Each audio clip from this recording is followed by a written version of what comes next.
Rev up your engines!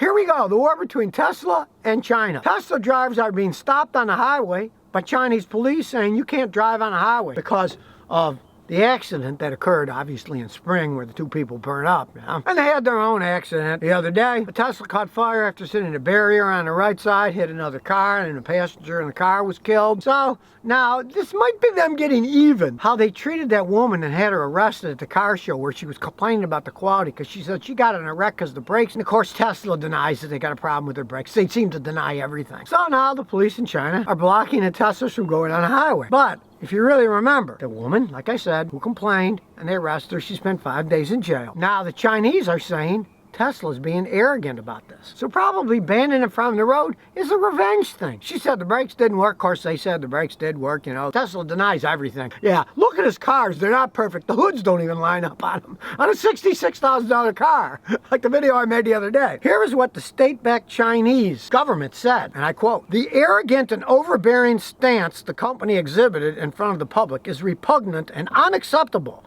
which could inflict serious damage on its reputation and customer base in the Chinese market." This is the Chinese state-run news agency that said this. They're saying, hey, you're being arrogant. Tesla's banking a lot of money that they're going to sell a bunch of cars in China. That's one reason they built that factory there, right? Well, if you don't treat your customers correctly, I really personally don't understand any of these corporations, but as we all know, a lot of them are dead from the neck up. They don't care. And if they even knew about it, they deny it like they always do. But you see that from corporations all the time. Now, that's the exact opposite of what my father taught me in his business. He ran a corner Texaco gas station. He said, you want to make the customers happy. Now, you're going to find times when you're in the right and they're in the wrong, but you just apologize and smile at them. You don't want to get a bad reputation as a grouchy garage. It's a small town. He was in Lewiston, New York. You don't want to get people mad at you. So there were times that he gave money back to people and he apologized when it had nothing to do with what we did. You want to keep your customer happy. You don't want to throw them in jail. And you certainly don't want to deny that, oh, well, yeah, we're sorry we made this wrong, we'll fix it. I agree with the Chinese that Tesla's arrogant, because I mean, one time I went to a Tesla dealer in a Galleria in Houston, a big old mega mall, right? And they were such snobs there. They didn't know who I was. I just went with my garage shirt on, said, oh, you know, I'd like to road test. Well, they didn't have the time to let me road test one of them, you know. They just think, oh, here's some guy in a garage shirt. What does he know? They don't know that I'm a millionaire, yeah. They don't even train their people at the stores right. It's like, hey, I've met people who were multi-millionaires. You'd think they were hillbillies from the hills of Tennessee. Now, they might have been from the hills of Tennessee, but some of them had engineering degrees and they had millions of dollars. You don't poo-poo somebody by the way they look. Don't judge a book by its cover. But of course, the young people they had working at Tesla, they knew nothing about business. They weren't trained well at all. You should make all your customers happy. You don't know if a guy's coming there in a dirty t-shirt is a junkyard millionaire. Maybe he wants to buy a Tesla for $150,000. Get a fancy one, you know? They don't train their people right. They don't build their cars right. Yes, I do have to agree with the Chinese. They are arrogant. There is no way out of it. Well, for all you Mustang fans trying to get a brand new Mustang, it's going to be even harder because Ford says they are going to halt the production of the Mustangs because they don't have enough chips. So much technology, not enough chips. They're shutting down production of the Mustang entirely, starting on May 3rd. Say they're going to bring it back up again in a week or so, but who knows what will happen. If they don't have the chips, it's following with everybody else. Chevy had to shut down production of the Camaro. Dodge had to stop production of the Challenger and the Charger. Their big Hemi engines, 700-something horsepower, if you get the insane one. And of course, they can't build their fancy cars without the chips. They won't work right. And of course, a lot of that has to do with the safety stuff inside, the ABS, anti-lock, anti-collision stuff. They can't make them without it when they got 700-something horsepower. They need all the safety devices that they can possibly put on. So if you are looking for a new Mustang or Camaro or Challenger or Charger, they're going to be harder to find. And of course, guess what? The price is going to go up too, because that's how it always goes. These companies have no loyalty to their customers. It's like, hey, there's only a few of them out. Let's see how much we can possibly charge and rip off our customers because they're hard to get a hold of, so we'll charge more money for them. And I've seen that with my own customers looking for the cars. A lot of them gave up. They said, They're charging too much. I'll just wait. I'm not going to pay all this extra money for these because they only have a few and that they don't exactly have the perfect one that I want, made the way I want it made, and yet they're charging me all this money. They said they'll wait another time to buy a car. And Mercedes-Benz, they've even gone so far that they've shut down production of their cheaper cars, the C-Class, entirely, using the chips that they do have for the more expensive, like the S-Class, where they make more profit. So it really, as I've been saying for the past few weeks, maybe not a good time to buy a car. And it's not just the new ones, the used ones, the price goes up too. When the new prices go up, the used prices follow. It's just like housing, you know. If new houses are going for $1 million, and the old ones are going to go for $800,000, people are just going to follow it up on it. So watch out Scotty's videos. Learn how to fix your own car. Learn how to maintain your car so you don't have to spend too much money on a new car that you might not even need. No sense trying to keep up with the Joneses when the Joneses are throwing all their money into a car that, hey, it's just overpriced and you can't even get the one that you want. Speedy Snell 31 says, I got a Toyota Sienna with a loud muffler. I have a 2016 Sienna minivan, 30,000 miles. I had it converted to wheelchair accessible. They changed many parts, including the muffler and exhaust. For the past 2 years, once a year, the exhaust gets louder and louder. What could it be? Well, they put a crappy exhaust system on. That's what it is. Toyota Siennas are a very quiet vehicle. A lot of the aftermarket crap that people sell isn't made that well. A muffler itself is a very simple device. A shell, and inside it are baffle plates.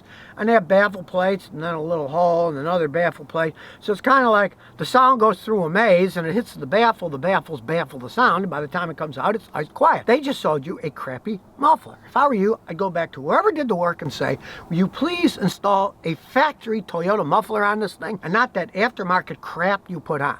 This is why I tell people, don't modify exhaust systems on a car, unless you're a kid and you want to make a lot of noise. Because the factory ones, guess what they were designed by? Engineers and computers to make the quietest sound and have the best performance. It's the best of both worlds. You can get more performance by taking them off, but then they're loud and sound like bombs going off. And yours is making more noise because they put a cheap muffler on it, and probably the baffle plates are breaking, or if it was a real cheap one, some of them are filled with fiberglass to baffle the sound, and then after time the fiberglass just blows out because it's fiberglass. And eventually the pieces will shred and go out the exhaust, and then it'll make more noise. The baffle plates are solid steel or aluminum, whatever they make them out of. They make them out of different things. And they can generally last the lifetime of a car. My 94 Celica still has the original Toyota muffler with baffle plates. Doesn't make a sound. Well, now there's another thing to watch out for when you're driving down the road, like there's not enough things you have to think about. Watch out for flying turtles. There was actually a 70-year-old woman, her car got hit by a flying turtle on a Florida interstate. Yes, a flying turtle.